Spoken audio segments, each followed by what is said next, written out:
என்னங்க? என்ன சொல்லு. விசாரிக்க சொன்ன, நீ விசாரிச்சிங்களா? எதை பத்தி? எனக்கு எப்ப விடுதலை கிடைக்கும்? கொஞ்சம் யோசிச்சு செய்யலாமே. இதுல யோசிக்கிறதுக்கு என்னங்க இருக்கு? ஊர் உலகத்துல இல்லாதது நான் சொல்லிட்டேன். முதல்ல எந்த ஆசிரமம்னு விசாரிங்க.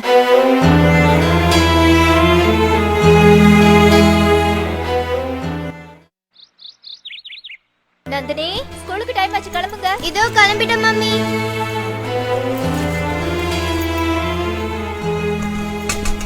சீக்கிரம் கிளம்ப மாட்டீங்களா? ராதிகா, நெஞ்சு கறிக்குதுமா, கொஞ்சம் வெந்நீர் வச்சு கொடுத்துட்டு போமா.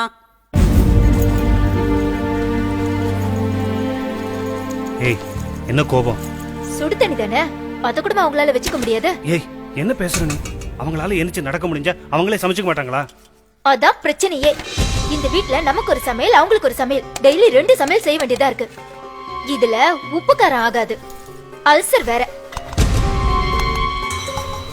ஆபீஸ்க்கு போயிட்டு வந்தா எங்கயாவது நிம்மதியா கொஞ்ச நேரம் உட்கார முடியுதா? திரும்ப நைட்டுக்கு 2 சமையல் செய்ய வேண்டியதா இருக்கு. என்னைக்காவது ஒரு நாள் நிம்மதியா நைட்டு தூங்கி இருக்கேனா? நைட்டான குரல் கொடுப்பாங்க, நடு ராத்திரியில பாத்ரூம்க்கு கூட்டிட்டு போன்னு.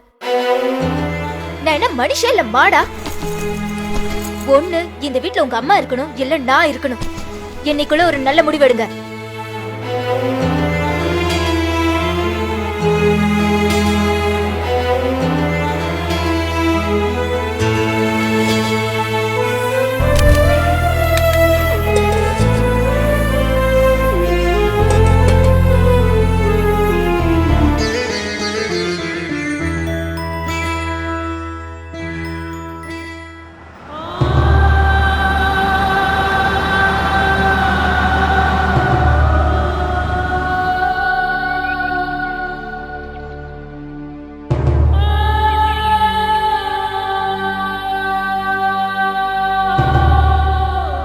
சைன் போடுங்க.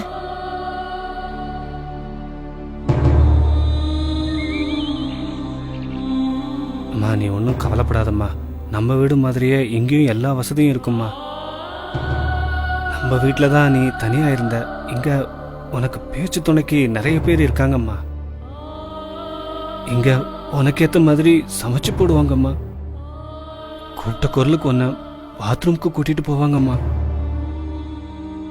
நாங்களும் அப்பப்போ வந்து பாத்துக்கிறோம்மா. கிளம்புங்க. பாட்டிக்கு டாட்டா சொல்லிட்டு வாங்க. சீக்கிரம் வாங்க.